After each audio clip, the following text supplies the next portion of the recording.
Hey tubers, welcome back for another adventure, and what you're looking at is my $20 Sunl all-terrain vehicle. Obviously it's got four wheels, and just quickly looking at it, it's more or less complete. Looks like we have two wheels off their beads. The other two on the other side appear okay.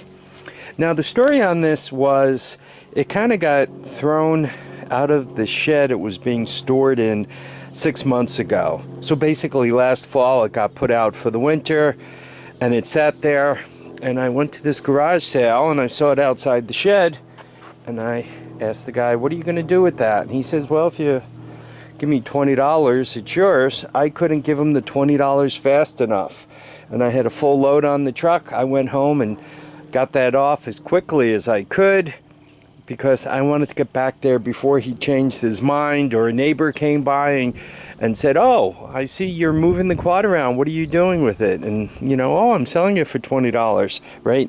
Next thing you know, I would be out in the cold. So once again, I wanted to get back there and get it. I mentioned this is a Sunl. You could see it right there, and it's 110 cc's, or that says one lost, one or the other. Let's go with 110 cc's. Actually, the motor also says 110 cc's. And if you look at it right up front, it's also missing the air cleaner. It's normally not a good sign. The gas... Here, sniff. Actually, it smells pretty good. Doesn't smell too bad at all.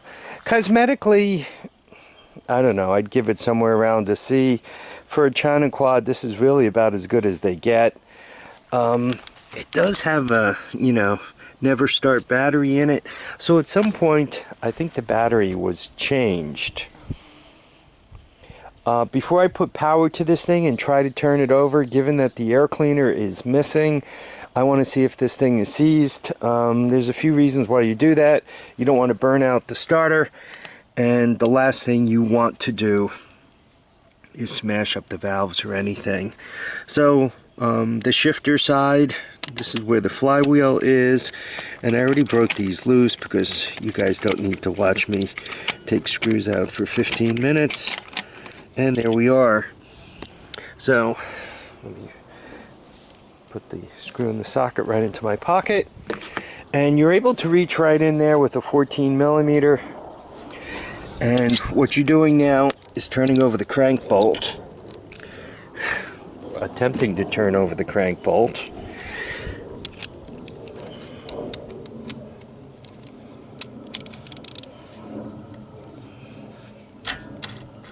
Well, it's moving a little.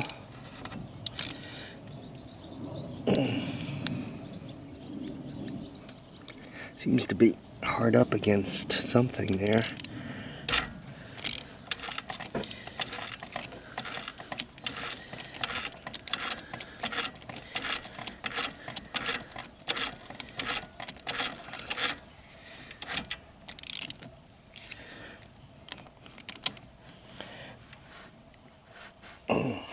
I'm bending this, so at the moment, that's strange, it moved part way then locked up.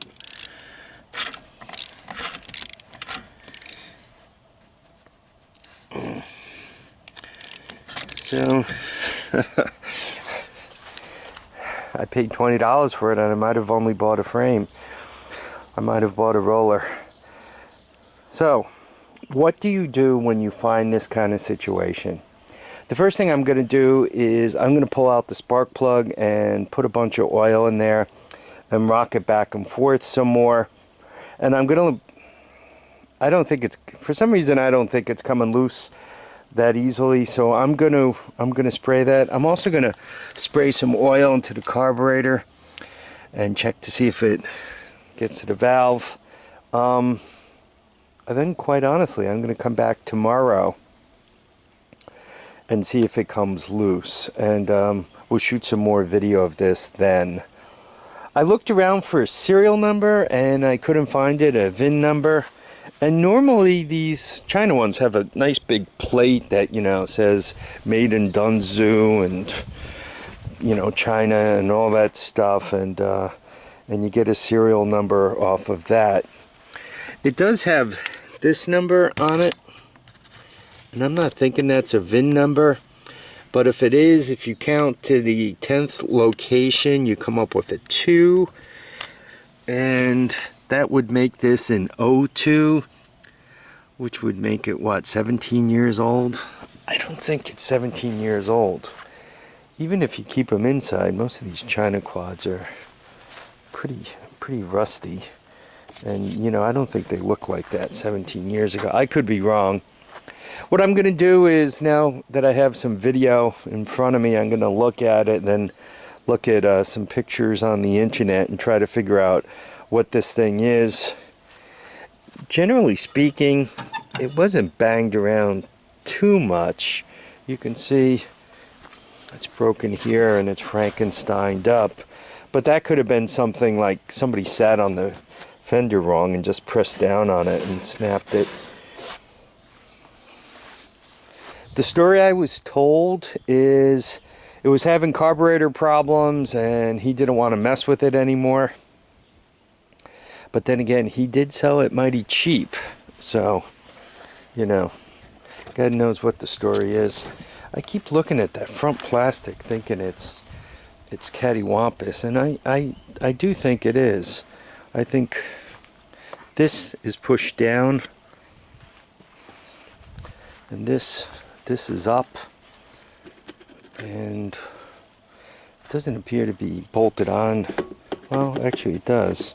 Down, there should be a bolt there and on the other side, and they're not on.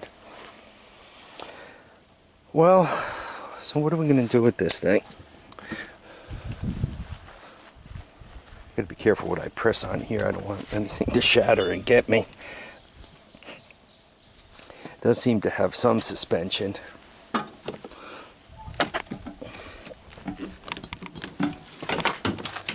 Yeah, but not a lot. Those front shocks are pretty stiff. If you're looking at China stuff, typically, first of all, it's all junk. So write that down. Out of all the junk, the Sunl stuff is the better of the junk. You know, my favorite's always Honda, so I'll always stand up for them first. You know, then you could argue, I don't know, Kawasaki, Yamaha. Probably the one I like the least is Suzuki, though I have a few of them and I'm getting used to them. But anyway, Honda for me is first, and then you kind of have the other three. And when it comes to the China stuff, the motors are more or less the same, but the Sunl seems to do a little better with the frames and all. So it's an opinion. People could say no. Anyway, I want to thank everybody for dropping by to watch and comment and subscribe. Remember, feet down, heads up, and get out and enjoy each and every day. Bye now.